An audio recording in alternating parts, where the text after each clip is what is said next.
face each other. Jem, hawakan mo si Mike sa kanyang magkabilang matigas na balikan. Mike, sa magkabilang sexing bewang ni Mrs. Tingnan ang isa't isa na kunwari nagmamahalan. Tinginan na kunwari walang gastos. Kunwari hindi pagod, hindi puyat. Mike, you may now kiss your wife once again for the next 10 seconds.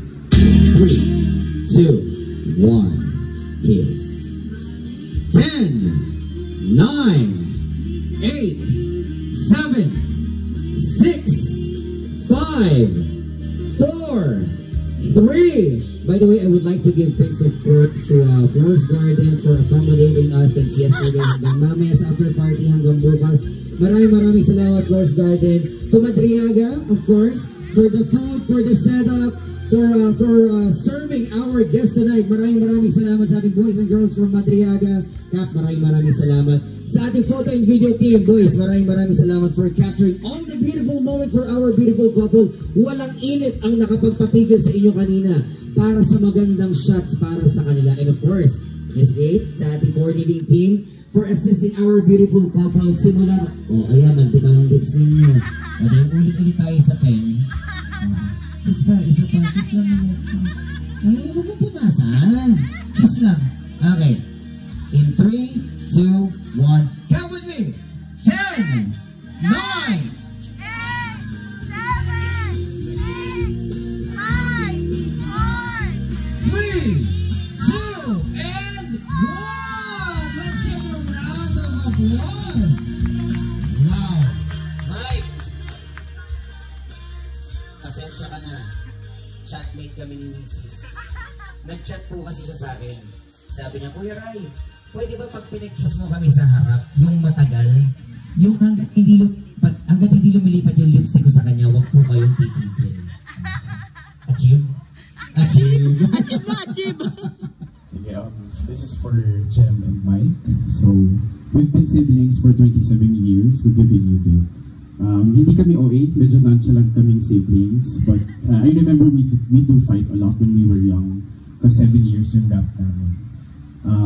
So ito, nag-mature na tayo. Congrats on your day. This is your day.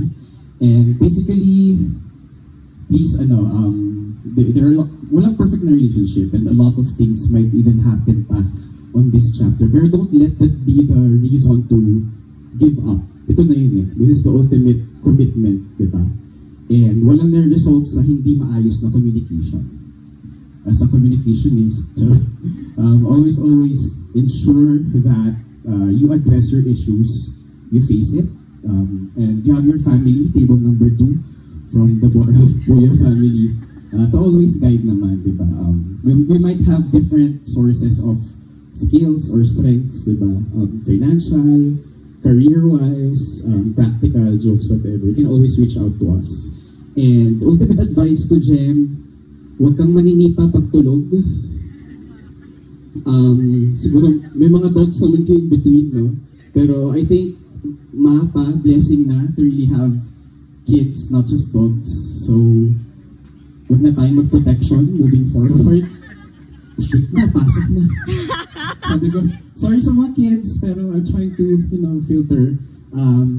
Okay na to, kaya na. I think financially, kinaya nyo naman eh. So, it's gonna be okay. Again, you have your family, your friends, everyone here, your ninongs, ninangs, as witnesses and the source of inspiration and support. So, congratulations and we love you. I love you. Iniintay kong banggitin ni brother yung linya ni Andrew eh.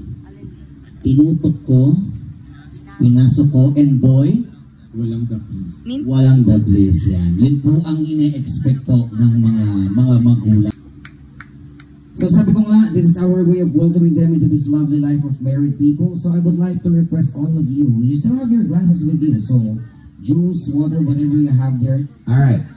On my count of 3, I would like to hear the loudest, the happiest, and the craziest, mabuhay ang bagong kasal. Alright?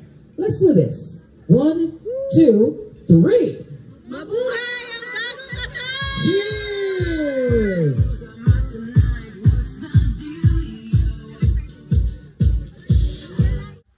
sinamahan kami hanggang sa end ng ceremony. Yun lang. First of all, would like to thank God kasi nakisama yung panahon sa atin today, even though medyo mainit.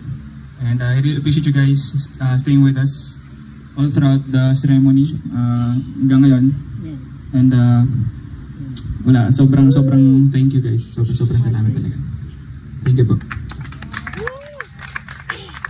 Short, yung maging part kami at yung makasama namin kayo, that's more than enough. On top of the whatever we agreed upon, mas masayang makita namin kung gaano kayo kasaya. And of course, how happy these lovely people are to join you. As a married man, I've been married for 14 years. Sadly, umabot ng 14 days. Na hindi sadly. One thing that I can tell you guys is you are created individually. You are created in a different way. Nothing and no one was created perfect. Pero you guys are perfect together.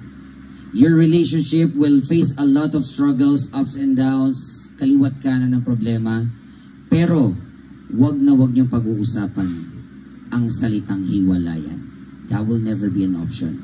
Because when you promise to love each other, that is forever. Just always put God in your heart, in your mind, in your soul, and at the center of your relationship. You can never go wrong dahil ibe-bless niya kayo at ibibigay niya whatever your heart desire in His own perfect timing. Like this beautiful wedding. Once again, congratulations, Mike. And of course, Jem, congratulations. And to all of the people who joined our beautiful couple, please give yourselves a round of applause for extending this wonderful day in your collective effort to celebrate with them. And of course, before we all party, I would like to ask for each and every one of you to shout the loudest, the craziest, and the happiest, Mabuhay ang bagong kasal in 3, 2, 1. Mabuhay ang bagong kasal! Parang wala akong naramdamang lakas. Isa pa nga. 1, 2, 3! Mabuhay ang bagong kasal! God bless everyone, and it's time to have your photo up together with our